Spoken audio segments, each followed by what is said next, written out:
সুপ্রভাত বন্ধুরা। আজ 11 মে সোমবার। শুরু করছি চিন্তনের মুখ্যবার্তা। আজকের মুখ্যবার্তার বিশেষ বিশেষ বিভাগগুলি: আন্তর্জাতিক সংবাদ, দেশের সংবাদ, রাজ্যের সংবাদ এবং খেলার সংবাদ। আন্তর্জাতিক সংবাদ। সম্ভবত শীঘ্রই শেষ হচ্ছে ইউক্রেনের সঙ্গে রাশিয়ার যুদ্ধ। রুশ প্রেসিডেন্ট ভ্লাদিমির পুতিন এমনটাই মনে করেন বলে শনিবার জানিয়েছেন। মনে করা হচ্ছে 4 বছর পর ইউক্রেনের সঙ্গে সমঝোতার পথে এগোতে পারে রাশিয়া। প্রসঙ্গত, মার্কিন প্রেসিডেন্ট ডোনাল্ড ট্রাম্পের প্রস্তাবিত 3 দিনের যুদ্ধবিরতিতে রাজি হয়েছে রাশিয়া এবং ইউক্রেন। দুই দেশ 1000 জন বন্দী বিনিময়ের শর্তেও রাজি হয়েছে। সেই আবহে পুতিনের এই ইঙ্গিত তাৎপর্যপূর্ণ বলেই মনে করা হচ্ছে। ইউক্রেনের প্রেসিডেন্ট ভ্লাদিমির জেলেনস্কির সঙ্গে কথা বলবেন কিনা সে নিয়েও ইঙ্গিত দিয়েছেন পুতিন। জানালেন, সমঝোতায় পৌঁছানোর পরেই শুরু হতে পারে আলোচনা। যুক্তরাষ্ট্র ও ইরানের মধ্যে চলমান সংঘাত নিরসনে আগামী সপ্তাহে পাকিস্তানের রাজধানী ইসলামাবাদে আবার আলোচনা শুরু হতে পারে। সংশ্লিষ্ট সূত্রের খবর। মার্কিন সংবাদ মাধ্যম দ্য ওয়াল স্ট্রিট জার্নাল এই তথ্য জানিয়েছে। প্রতিবেদনে বলা হয়েছে, মধ্যস্থতাকারীদের মাধ্যমে দুই পক্ষ বর্তমানে 1 পৃষ্ঠার সমঝোতা স্মারক নিয়ে কাজ করছে। 14 দফার এই খসড়া সমঝোতা স্মারকের মূল লক্ষ্য হল একটি আলোচনা প্রক্রিয়ার কাঠামো তৈরি করা, যার চূড়ান্ত উদ্দেশ্য হবে যুদ্ধের অবসান ঘটানো। ওমান উপসাগরে এক বিশেষ অভিযান চালিয়ে একটি তেলের ট্যাঙ্কার জব্দ করেছে ইরানের ইসলামী বিপ্লবী গার্ড কোর। এদিকে ইরান বন্দরে প্রবেশের চেষ্টা করলে 2টি ট্যাঙ্কার অচল করে দেওয়ার দাবি করেছে মার্কিন সামরিক বাহিনী। শুক্রবার দুই দেশের পক্ষ থেকে এই পাল্টাপাল্টি তথ্য জানানো হয়। এর মাত্র কয়েক ঘন্টা আগে হরমুজ প্রণালীতে ইরান ও যুক্তরাষ্ট্রের মধ্যে ব্যাপক গোলাবর্ষণের ঘটনা ঘটে। এই সংঘাতের কারণে অঞ্চলটিতে চলমান ভঙ্গুর যুদ্ধবিরতি ও দীর্ঘস্থায়ী শান্তি আলোচনা প্রচেষ্টা হুমকির মুখে পড়েছে। ইরানের আধা সরকারি সংবাদ সংস্থা সার্স জানিয়েছে, ওমান উপসাগর থেকে ওশান কই নামে একটি জাহাজ জব্দ করেছে দেশটির নৌবাহিনী। ইরানের দাবি, জাহাজটি তাদের তেল রপ্তানি ও জাতীয় স্বার্থ বিঘ্ন ঘটানোর চেষ্টা করছিল। যুক্তরাষ্ট্রের অর্থ বিভাগ শুক্রবার 10 ব্যক্তি ও প্রতিষ্ঠানের বিরুদ্ধে নিষেধাজ্ঞা জারি করেছে। এর মধ্যে চীন ও হংকং এর কয়েকটি প্রতিষ্ঠানও আছে। ওয়াশিংটনের অভিযোগ, এই সব ব্যক্তি ও প্রতিষ্ঠান ইরানকে অস্ত্র সংগ্রহ এবং ড্রোন ও ব্যালিস্টিক ক্ষেপণাস্ত্র তৈরির জন্য প্রয়োজনীয় কাঁচামাল জোগাড়ে সহায়তা দিয়েছে। এই পদক্ষেপ এমন এক সময় নেওয়া হলো যখন কয়েকদিনের মধ্যেই মার্কিন প্রেসিডেন্ট ডোনাল্ড ট্রাম্প চীন সফরে গিয়ে প্রেসিডেন্ট শি জিনপিং এর সঙ্গে বৈঠক করার পরিকল্পনা করছে। বাংলাদেশের সংখ্যালঘু সন্ন্যাসী চিন্ময় কৃষ্ণ দাসের জামিনের আবেদন খারিজ করে দিল সেই দেশের হাইকোর্ট। আইনজীবী হত্যা মামলায় এখনো জেলে রয়েছেন তিনি। ইতিমধ্যেই ওই মামলার বিচার প্রক্রিয়া শুরু করার নির্দেশ দিয়েছে চট্টগ্রাম নিম্ন আদালত। চিন্ময় কৃষ্ণের আইনজীবী অপূর্ব ভট্টাচার্য জানান, যেহেতু এই মামলায় নিম্ন আদালতে সাক্ষ্য গ্রহণ প্রক্রিয়া চলছে, তাই হাইকোর্ট জামিনের আবেদন খারিজ করে দিয়েছে। বিচারপতি KM জাহিদ এবং বিচারপতি শেখ আবু তাহেরের 2 বিচারপতির বেঞ্চে জামিনের মামলার শুনানি ছিল। আইনজীবী অপূর্ব জানান, আইনজীবী হত্যা মামলায় জামিনের আবেদন খারিজ হলেও অন্য 4টি মামলার জামিনের শুনানি হবে সোমবার। আদালতে জামিনের সপক্ষে চিন্ময় কৃষ্ণের অসুস্থতার কথা তুলে ধরা হয়। পাকিস্তানে আত্মঘাতী বিস্ফোরণে অন্তত 12 জন পুলিশ আধিকারিকের মৃত্যু হয়েছে। অভিযোগ, বোমাসহ গাড়ি নিয়ে এক আত্মঘাতী হামলাকারী পুলিশ চৌকিতে ঢুকে পড়েছিল। তারপরেই সেখানে একাধিক বিস্ফোরণ হয় এবং গোটা পুলিশ চৌকি উড়ে যায়। 12 জনের মৃত্যু নিশ্চিত করেছে পুলিশ, তবে মৃতের সংখ্যা আরও বাড়তে পারে। সংবাদ সংস্থা রয়টার্স জানিয়েছে, বিস্ফোরণে আশেপাশে এলাকার স্থানীয় বাসিন্দাদের কয়েকজনও জখম হয়েছেন। হাসপাতালে তাদের চিকিৎসা চলছে। আসছি দেশের খবরে। বিয়ের শোভাযাত্রায় হামলা, ঘোড়ায় চড়েই প্রতিবাদী বিন্দুলি। উদয়পুরে দলিত কন্যার রুখে দাঁড়ানোর বার্তা পথ দেখাচ্ছে রাজস্থানে। একে দলিত, তাতে ঘোড়ায় চড়ে বিয়ের শোভাযাত্রা। পছন্দ হয়নি জাতি মাতব্বরদের, চড়াও হয়ে মারধর করে শোভাযাত্রা থামিয়ে দিয়ে কনেকে নামিয়ে ক্ষান্ত হয়েছে সেই লোকগুলি। হামলায় FIR দায়ের হলেও বিজেপি শাসিত রাজস্থানের পুলিশ মাথায় ঘামায়নি ঘটনাটি নিয়ে। বিয়ের শোভাযাত্রায় সেই হামলার শিকার হওয়ার 8 দিন পর ফের ঘোড়ায় চড়েই প্রতীকী বিন্দলি শোভাযাত্রার নেতৃত্ব দিলেন উদয়পুরের সেই দলিত তরুণী পূজা মেদোয়াল। মাথার ওপর লাল সোনালী ছাতা, গায়ে নীল পোশাক এবং তাতে সমাজ সংস্কারক জ্যোতিরাও ফুলে এবং সাবিত্রী ফুলের ছবি নিয়ে তার এই প্রতিবাদ মিছিল ঘিরে তীব্র সাড়া পড়েছে রাজস্থানে। করোনাকালের কথা স্মরণ করিয়ে দিয়ে দেশবাসীকে ফের বাড়ি থেকে কাজ ওয়ার্ক ফ্রম হোম করার আবেদন জানালেন প্রধানমন্ত্রী নরেন্দ্র মোদী। পশ্চিম এশিয়ার যুদ্ধ পরিস্থিতি যে ভারতের উপর গভীর প্রভাব ফেলেছে সে কথাও স্মরণ করিয়ে দিলেন তিনি। এই অবস্থায় দেশের বৈদেশিক মুদ্রা ভান্ডার বাঁচাতে পেট্রোল ডিজেলের ব্যবহার কমানোর জন্য দেশবাসীকে অনুরোধ করেছেন প্রধানমন্ত্রী। রান্নার ভোজ্য তেল কম ব্যবহারেরও আর্জি জানান। পেট্রোল, ডিজেল, রান্নার গ্যাস, ভোজ্য তেল, সোনা, তামা, রাসায়নিক সার এই পণ্যগুলির একটি বড় অংশই বিদেশ থেকে আমদানি করতে হয় ভারতকে। টান পড়ে দেশের বৈদেশিক মুদ্রার ভান্ডারে। বর্তমান পরিস্থিতিতে বিশ্বব্যাপী এই পণ্যগুলি যোগানের ওপর প্রভাব পড়েছে।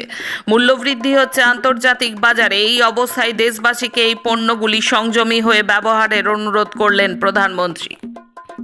হান্টা ভাইরাস নিয়ে আতঙ্ক ক্রমশ বাড়ছে। আর্জেন্টিনা থেকে আটলান্টিক মহাসাগরে ভেসে থাকা কাবো ভার্দে যাওয়া এমভি হান্ডিয়াস নামের ওই প্রমোদতরীতে দুজন ভারতীয় নাগরিক ছিলেন। জানা গিয়েছে এবার ওই ভাইরাসে তারাও আক্রান্ত হয়েছেন। যদিও রবিবার স্পেনে অবস্থিত ভারতীয় দূতাবাস জানিয়েছে এমভি হান্ডিয়াস জাহাজে থাকা ভাইরাস আক্রান্ত ওই দুই ভারতীয় নাগরিক উপসর্গহীন এবং সুস্থ রয়েছেন। সাম্প্রতিক বিধানসভা নির্বাচনগুলিতে ফের দেখা গেল দেশের সাধারণ মানুষের মধ্যে গণতান্ত্রিক প্রক্রিয়ায় অংশগ্রহণের আগ্রহ এখনও প্রবল। নির্বাচন কমিশনের প্রকাশিত তথ্য অনুযায়ী পশ্চিমবঙ্গ, তামিলনাড়ু, আসাম, কেরল এবং পুদুচেরিতে বিপুল সংখ্যক মানুষ ভোটদানে অংশ নিয়েছেন। বিশেষ তাৎপর্যের বিষয়, অধিকাংশ রাজ্যে নারী ভোটারদের অংশগ্রহণ পুরুষদের তুলনায় বেশ কিছুটা বেশি। কিন্তু একই সঙ্গে আরেকটি বাস্তবতাও সামনে এসেছে। ভোটদানে নারীদের বিপুল উপস্থিতি সত্ত্বেও নির্বাচিত প্রতিনিধিদের অর্থাৎ মন্ত্রিসভায় তাদের সংখ্যা এখনো অত্যন্ত কম। ভারতের রাজাদের সংখ্যা কম ছিল না, তেমনি তাদের প্রাসাদও কম ছিল না। রাজস্থানের গ্র্যান্ড ফোর্ট থেকে কেরালার কাঠের রাজপ্রাসাদ এখনও চমকে দেয় সবাইকে। কিন্তু দেশের সবচেয়ে পুরনো প্রাসাদটি রয়েছে তামিলনাড়ুতে। নাম পদ্মনাভপুরম প্যালেস। ষোড়শ শতকে ট্রাম্পকরের শাসকেরা তৈরি করেন কাঠের তৈরি প্রাসাদ। পর্যটকদের জন্য এবার খুলে দেওয়া হলো সেটি। কেরালার মাল্লাপুরম জেলার ছোট্ট একটি গ্রামের নাম কোদিনাহি। এই গ্রামটিকে সবাই চেনেন টুইন টাউন বা যমজ শহর হিসেবে। গ্রামের 20% বা প্রতি 10 জনে 2 জন যমজ। গ্রামের 2000 পরিবারের রয়েছেন 400 থেকে 550 জোড়া যমজ। কেন এই গ্রামে যমজ সন্তানেরা বেশি জন্ম নেয় এই নিয়ে গবেষণা করতে আন্তর্জাতিক একটি স্বাস্থ্যবিজ্ঞানের টিম পৌঁছেছেন ওই গ্রামে। নতুন যুগে নতুন পরিবেশ সৃষ্টি হলো প্রকৃত ধর্মনিরপেক্ষ ও সামাজিক ন্যায় বিচারিত নতুন সরকারের লক্ষ্য। গত কয়েকদিনে নাটকের পর নাটকের জবনিকা পতন ঘটিয়ে রবিবার জওহরলাল নেহরু স্টেডিয়ামের জনাকীর্ণ শপথ গ্রহণ অনুষ্ঠান শেষে জনতার প্রতি এটিই ছিল তামিলনাড়ুর নতুন মুখ্যমন্ত্রীর সামাজিক রাজনৈতিক প্রতিশ্রুতি। প্রায় 6 দশকের রাজনৈতিক সমীকরণ বদলে দিয়ে তামিলনাড়ুর নতুন মুখ্যমন্ত্রী হিসেবে শপথ নিলেন অভিনেতা রাজনৈতিক বিজয় থালাপতি। রবিবার চেন্নাইয়ে জওহরলাল নেহরু স্টেডিয়ামে জমকালো অনুষ্ঠানে শপথ নেন তিনি। এর মাধ্যমে রাজ্যে প্রথমবার দ্রাবিড় মুন্নেত্রা কাজাগাম কিংবা আন্না দ্রাবিড় মুন্নেত্রা কাজাগামের বাইরে অন্য দল ও দলের সরকার গঠিত হলো। তামিলনাড়ুর রাজনৈতিক ইতিহাসে এবারই প্রথম কয়েকটি দল মিলে জোট সরকার গঠন করলো। এখন রাজ্যের খবর। আবার অশান্ত হুগলির গোঘাট। নতুন সরকারের শপথের পরের দিনেই হুগলির গোঘাটে তৃণমূল নেতার রক্তাক্ত দেহ উদ্ধার। বাড়ির কাছেই তাকে খুন করে তৃণমূল পার্টি অফিসের পিছনে ফেলে দেওয়া হয়েছে বলে অভিযোগ। যদিও ভোটের ফলাফলের পর সেই পার্টি অফিস বিজেপি দখল করে নেয় বলেও অভিযোগ। বিজেপির বিরুদ্ধে খুনের অভিযোগ তুলেছে পরিবার। মৃত সহদেব বাগ গোঘাটের নকুন্ডার কোটা এলাকার বাসিন্দা। তিনি স্থানীয় পঞ্চায়েতের সদস্যের স্বামী। তাঁর স্ত্রী চায়না বাগ নকুন্ডা পঞ্চায়েতে তৃণমূল সদস্য। পরিবারের অভিযোগ, ভোটের ফলাফলের পর থেকে তাকে হুমকি দেওয়া হচ্ছিল।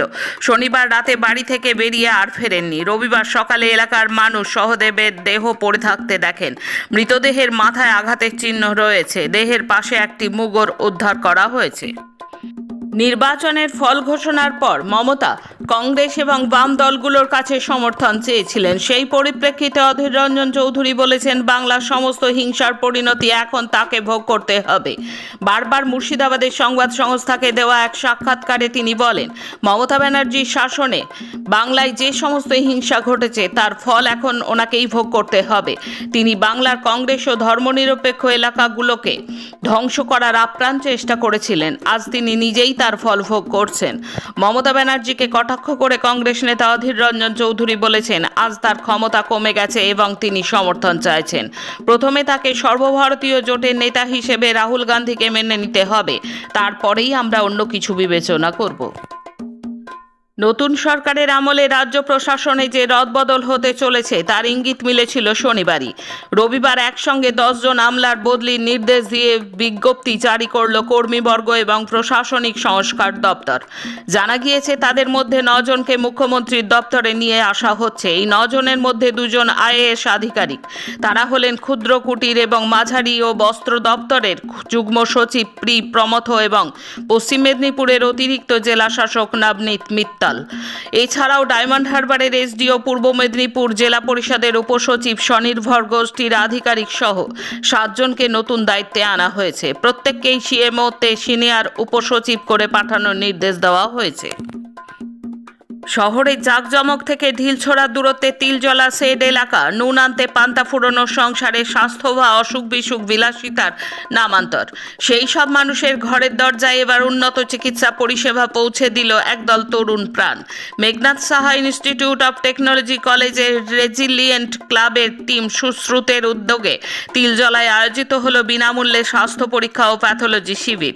অভিজ্ঞ চিকিৎসকদের পরামর্শ, চিকিৎসা শেষে পুষ্টিকর খাবারের প্যাকেট বিলি। পুরো কর্মসূচিতে কাঁধে কাঁধ মিলিয়ে সহযোগিতা করেছে বৃক্ষিত ফাউন্ডেশন কলকাতা। আর চিকিৎসার দিকটি দক্ষ হাতে সামলেছেন সোনারতরী চ্যারিটেবল ট্রাস্টের চিকিৎসকেরা। বিজেপি আশ্রিত দুষ্কৃতীদের হাতে ক্ষতিগ্রস্ত সিপিআইএম পার্টি দপ্তরে পুনরায় রাজনৈতিক কাজকর্ম শুরুর উদ্যোগ করলেন সিপিআইএম নেতাকর্মীরা। পুনরায় পার্টি দপ্তর উত্তোলন করা হলো রক্ত পতাকা। যে কোনো রাজনৈতিক আক্রমণের মোকাবিলা করার শপথ নিলেন পার্টি কর্মীরা। রবিবার এই প্রত্যয়ের ছবি দেখল কোচবিহার উত্তর বিধানসভা কেন্দ্রের অন্তর্গত বড় রাংরস গ্রাম পঞ্চায়েত এলাকা। শেষে খেলার খবর। আগের ম্যাচে অরল্যান্ডোর বিরুদ্ধে 3-0 গোলে এগিয়ে গিয়েও 3-4 গোলে হারতে হয়েছিল ইন্টার মায়ামিকে। সেই ধাক্কা কাটিয়ে জয় ফিরল মায়ামি।